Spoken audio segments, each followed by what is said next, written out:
Lundi soir à la Halle des Épinettes se tenaient les conversations citoyennes et le thème en était le cœur de ville d'Issy-les-Moulineaux. Vous le savez peut-être, la ville engage une vaste concertation afin de croiser les points de vue du plus grand nombre d'habitants et d'usagers de la ville sur la vision qu'ils ont de l'identité de leur ville et son aménagement futur. Chacun peut y participer grâce à son téléphone mobile, une tablette ou un ordinateur, et ceux qui n'en ont pas l'habitude pourront être accompagnés par des passeurs. Ah, vous voulez que je vous explique ce que c'est que la notion de passeur? C'est un trait d'union. Un passeur va être une personne qui, dans son quartier, dans son entourage, dans son immeuble, dans le coin qu'il habite, va passer un message, va transmettre un message concernant les éventuels projets. Vous l'avez compris, le projet en question est l'aménagement du cœur de ville. Et pour sensibiliser les Icéens aux nouvelles architectures, la ville organisait jeudi un voyage à Londres. Rendez-vous était donné gare du Nord aux 200 Icéens qui s'étaient inscrits pour prendre l'Eurostar et être les acteurs de leur ville. C'est pas pour imiter, mais c'est pour avoir des idées de comment regarder des choses autrement. Et je trouve que c'était une très belle expérience et très courageux de le faire. Découvrir Londres, voilà, les nouveaux quartiers pour voir comment ici pourrait évoluer dans les années à venir, découvrir de nouvelles choses, voir ce qui se fait ailleurs.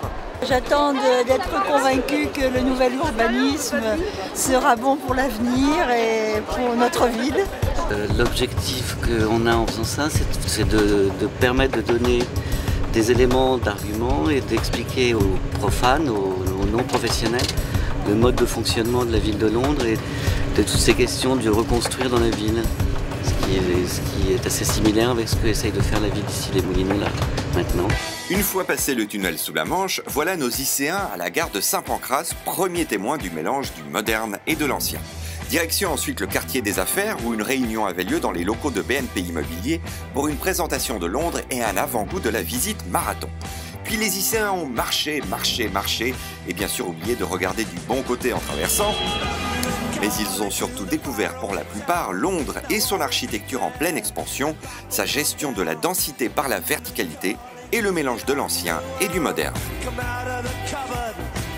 Et ces deux tours-là, elles sont intéressantes parce qu'elles montrent très bien aussi une des particularités du savoir-faire de l'ingénierie et de l'architecture anglaise. A priori, c'est compatible de faire une ancienne ville avec du moderne. Je pense que ça peut être applicable à Issy-les-Moulineaux. Il suffit juste de s'adapter un petit peu à la culture française. Pour ma première venue à Londres, j'étais agréablement surprise. Une journée exceptionnelle.